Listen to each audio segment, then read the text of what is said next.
नमस्ते. मी शिल्पा आकार रांगोळी मराठीमध्ये तुम्हा सगळ्यांचं स्वागत करते आहे. आज आम्ही घेऊन आलो आहे आणखीन एक नथ रेडी रांगोळी.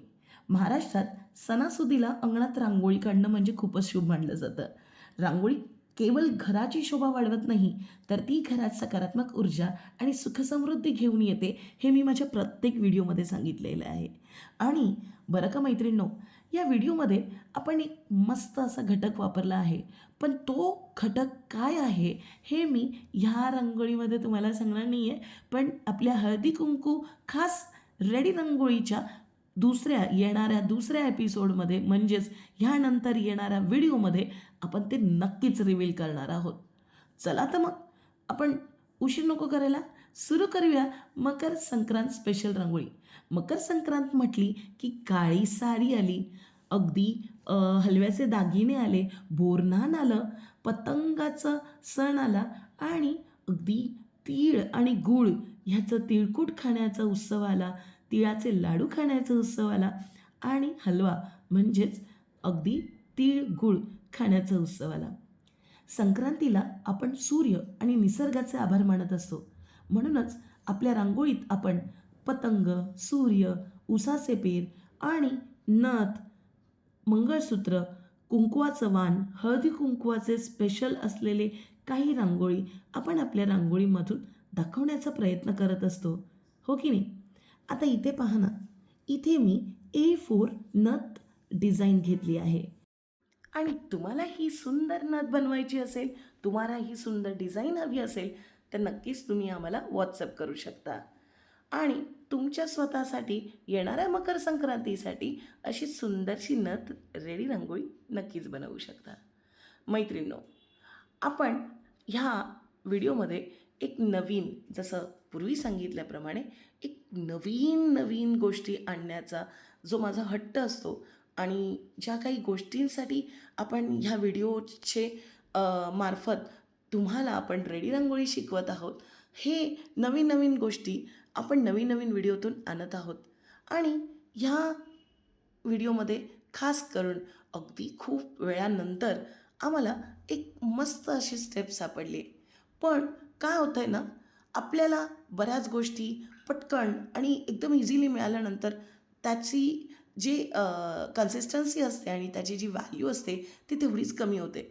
आणि म्हणून मला असं वाटलं की थोडंसं आपण लोकांना अजून एक्सायटेड केलं पाहिजे. म्हणून आम्ही नेक्स्ट व्हिडिओमध्ये नक्कीच तुम्हाला सांगणार आहे की हा प्रयोग कोणता आहे आणि ही स्टेप कोणती आहे. म्हणून व्हिडिओ पूर्ण पहा. आणि हो, ह्या व्हिडिओमध्ये ना अजून बऱ्याच काही गोष्टींची सुरुवात आपण ह्या व्हिडिओपासून करणार आहोत. आता जसे कॅमलिन पेंट मार्करचं इन्व्हेन्शन आपण आपल्या व्हिडिओमधून सुरू केलं आणि बरेच जणं आता त्याला कॉपी करायला लागलेत, बरेच जणं तसेच व्हिडिओ बनवायला लागले, बरेच जणं कॅमलिन पेंट मार्करनुसार रांगोळी बनवायला लागलेत. ही पाहून पण आनंद होतो आहे की आपण जेव्हा एखादी गोष्ट सांगतो तेव्हा लोकं बरंच काही त्यामधून शिकत असतात आणि त्या स्वतःसाठी ते करून ठेवत असतात. त्यामागचा एक आनंद तर आहेच, पण दुःख एवढंच वाटतं की बऱ्याच वेळेला काय होतं, आपण फक्त कॉपी करायचं माहिती असतं आपल्याला, बाकी बऱ्याच अशा गोष्टी असतात त्यामागे, त्या गोष्टींमागे त्या आपण करायच्या विसरतो आणि म्हणून मे बी तुमच्या काही काही वेळेला रांगोळी चुकत असतील. त्यामुळे प्रत्येक स्टेप बाय स्टेप तुम्ही व्हिडिओचं फॉलो करा. अगदीच पहा, A4 OHP शीटवर आता बऱ्याच व्हिडिओवर हे कमेंटवर रिप्लाय टाकून की ही कोणत्या मायक्रॉनची OHP शीट आहे. प्रत्येक व्हिडिओच्या स्टार्टिंगला हे सांगण्यात आलं आहे. 175 मायक्रॉनची ही OHP शीट आहे मैत्रिणींनो. आणि त्यावर आपण आपली प्रिंटआउट घेतली आहे, सेलोटेपने फिक्स करून घेतली. इथे मी ट्रेससुद्धा केलेली नाही आहे बरं का. डायरेक्टली आपलं मिश्रण लावलं आणि रांगोळी स्टिक करून घेतलेली आहे. अगदी जशी पहिली मेथड होती स्टिक करण्याची, रांगोळी स्टिक करण्याची, अगदी तशीच मेथड तुम्हाला इथे करायची आहे. बघा ना, रंगसंगती म्हणू नका किंवा त्याचं पॅटर्न म्हणू नका. जेव्हा आपण एखादी गोष्ट करतो तेव्हा एक रफ आयडिया तुमच्या मनात बनलेली असते की ह्या ठिकाणी आपण असा कलर मारायला हवा, ह्या शेपमध्ये असा कलर सुंदर दिसेल, अशी रफ आयडिया तुम्ही तुमच्या माइंडमध्ये एकदा बनवून घ्या. म्हणजे रांगोळी टाकताना आणि रंगसंगती वापरताना तुम्हाला एवढा इश्यू येणार नाही. आता ह्या नथ रांगोळीमध्ये मला जेव्हा पानं, फुलं आणि अगदी टिपके जेव्हा दिसले ना, तेव्हाच मी ठरवलं होतं की पानांना बट ऑब्वियस की ग्रीन, लाईट ग्रीन आणि येल्लोच्या शेडमध्ये आपण काहीतरी करता येईल. पण मला वाटलं नव्हतं की मी तिन्ही शेड एकाच पानांमध्ये वापरेल. ते सुद्धा खूप छान दिसतंय. आणि पिंकच्या ऐवजी मी रेड पण घेणार होते. रेड फुल पण सुंदर दिसलं असतं. पण नंतर ठरवलं आपण ह्या आधीच्या 2 नथी ज्या केल्या त्यामध्ये बेसिक जे स्टोन वापरलं ते रेडच होतं. त्यामुळे इथे पिंक रंगाचं फूल आणि लाईट ग्रीन डार्क रंगाचे पानं वापरण्याचा माझा एक डिसिजन झाला होता. आणि रंगसंगती म्हणून म्हटलं तर अगदी आपण लाईव्ह सेशनमध्ये एकदा एक नथ बनवली, आठवतं आहे का? तिथे जसं आपण येल्लो शेडचे मोती बनवणार होतो ना, तसे येल्लो शेडचेच मोती मला इथे बनवायचे होते. पण झालं असं की पानांमध्ये येल्लो वापरला आणि मग नंतर येल्लो शेडचे मोती एवढे उठून दिसले नसते. म्हणून तो प्लॅनही कॅन्सल केला आणि सरळ आपले व्हाईट रंगाचे मोती मी इथे साकारले आहेत. आता बघा ना, सेम प्रोसेस आपल्याला करायची आहे मैत्रिणींनो. रांगोळी टाकायची, मिश्रण लावायचं, रांगोळी टाकायची, पेपरने किंवा OHP शीटने हलकासा दाब द्यायचा आणि उरलेली रांगोळी झटकून बाहेर काढायची. मी माझ्या बऱ्याच मैत्रिणींना किंवा बऱ्याच आपल्या जवळच्या लोकांना जेव्हा रांगोळी हा प्रकार शिकवत असते, तेव्हा त्यांना आवर्जून सांगते की तुम्ही ही गोष्ट घराच्या अशा कॉर्नरमध्ये करा जिथे तुमचं कोणतेही गोष्टी कनेक्टेड नसतील. कारण रांगोळी बनवणं हे खूपच मेसी वर्क आहे. तुमच्या जेवणामध्ये किंवा बऱ्याच काही गोष्टींमध्ये रांगोळीचा कचरा नक्कीच जाऊ शकतो. त्यामुळे स्वतःचं असं वर्क प्लेस ठरवा घरामध्ये कुठे, अशा ठिकाणी ठरवा जिथे फॅन जास्त चालू नसेल, जिथे ते रांगोळीचे रंग उडणार नाही तिथे तिथे. आणि एकदम पेशन्सली काम करा. कारण खूप मेसी वर्क करायला जाल, ॲट अ टाईम सगळे रंग एकाच वेळेला टाकाल तर रांगोळी फिसकटण्याची शक्यता जास्त असते. आता काय बघा ना, इथे जेव्हा तुम्ही सगळ्या गोष्टी रांगोळी, मिश्रण, रांगोळी टाकल्यानंतर तर बऱ्याच वेळेला तुम्हाला असं वाटत असेल की अरे काही सिस्टमॅटिक होत नाही आहे. तर एक स्टेप बाय स्टेप फॉलो करा. एक रंग झाला की त्या रंगावर जे काही गोष्टी तुम्ही काढल्या असतील त्या ठेवून जायत जा. म्हणजे जेणेकरून तुमच्या आजूबाजूस पसारा असणार नाही आणि तुम्ही तुमच्या वर्कवर म्हणजे तुमच्या कामावर जास्त कॉन्सन्ट्रेट करू शकाल. आता इथे पहा ना, दुसऱ्या मिश्रण लावताना पण तुम्हाला एकदम हळूवार लावायचं आहे बरं का, जेणेकरून पहिली लेअर रांगोळीची निघून येणार नाही. आता बऱ्याच जणींचे प्रश्न आहेत की तुम्ही कोणत्या नंबरचा ब्रश वापरता. तर मिश्रण लावण्यासाठी मी इथे 8 नंबरचा राऊंड ब्रश वापरला आहे. आणि आणि नंतर जेव्हा दोन्ही रांगोळीचे लेअर कंप्लीट सुकल्यानंतर आपण जेव्हा बॉर्डर मारायला जाणार आहोत ना मैत्रिणींनो, तेव्हा मात्र तुम्हाला 0 नंबरचा पेंट म्हणजे ब्रश वापरायचा आहे. आता बॉर्डर कोणती करावी, कशी करावी, पांढरी करावी की काळी करावी, हे तुम्ही तुमच्या रांगोळीच्या शेपवर आणि रांगोळीच्या रंगसंगतीवर ठरवायला हवं. अगदी गडद रंगाची रांगोळी असेल तर तुम्ही व्हाईट रंगाची बॉर्डर केली तर सुंदर दिसणार असेल. आणि आता बघा ना, इथे खूप मिक्सचर आहे. म्हणजेच लाईट ग्रीन आहे, डार्क ग्रीन आहे, येल्लो आहे, व्हाईट आहे, पांढरा रंग पण टाकला आहे. तर इथे काळ्या रंगाची रांगोळीचं बॉर्डर खूप सुंदर दिसेल. आणि म्हणूनच मी दोन्ही लेअर सुकल्यानंतर काळ्या रंगाची ॲक्रेलिक कलरने बॉर्डर केलेली आहे. आता माझ्या बऱ्याच मैत्रिणी आहेत ज्यांना पेंट ब्रश वापरता येत नाही, बॉर्डर तितकीशी खास करता येत नाही, त्यांच्यासाठी सुद्धा आपल्याकडे सोल्युशन आहे. काय ना, तुम्ही काय करा, 0 नंबरच्या ब्रशने एका पेजवर 2-3दा प्रॅक्टिस करून घ्या.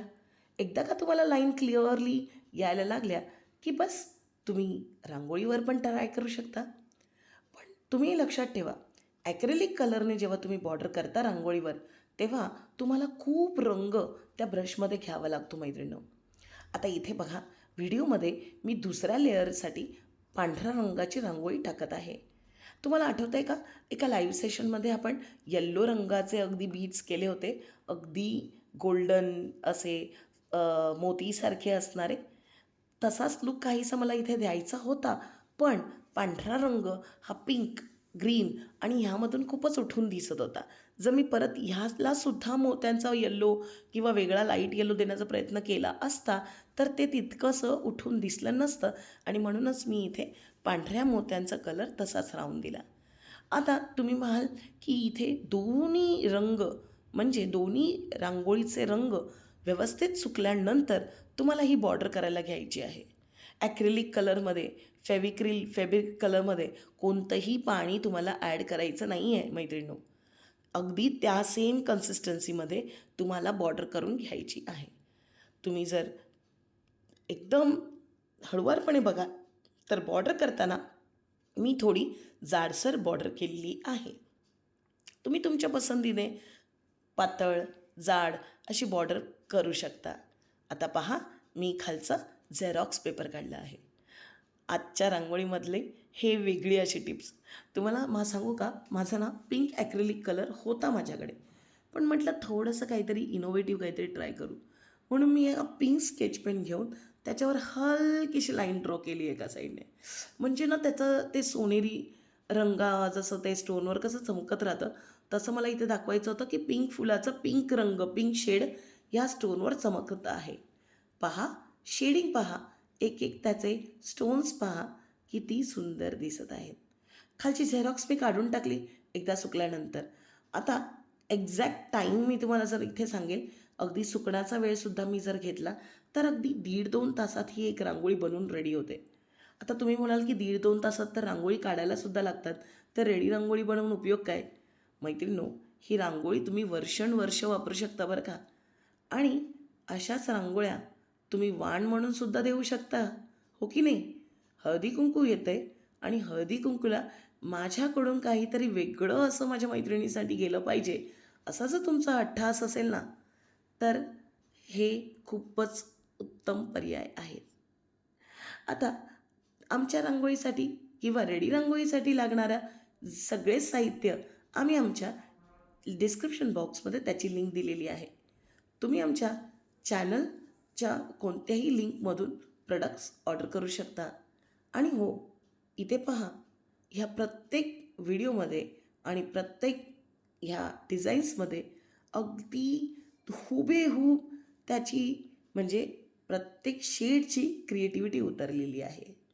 बेंड होत आहे, व्यवस्थित फोल्ड होत आहे, तुम्ही तिला कुठेही कशीही हंतरू शकता, कोणत्याही डार्क बॅकग्राऊंडवर, अगदी गडद रंगाच्या डार्क बॅकग्राऊंडवर सुद्धा. तर तुम्हाला आमचा हा व्हिडिओ कसा वाटला, ही आयडिया कशी वाटली, आम्हाला कमेंट बॉक्सवरून नक्की कळवा बरं का. आणि व्हिडिओ आवडला असेल तर लाईक, शेअर आणि सबस्क्राईब जरूर करा, कारण तुमचं एक सबस्क्रिप्शन असेच व्हिडिओ बनवण्यासाठी मोटिवेट करू शकतात. धन्यवाद.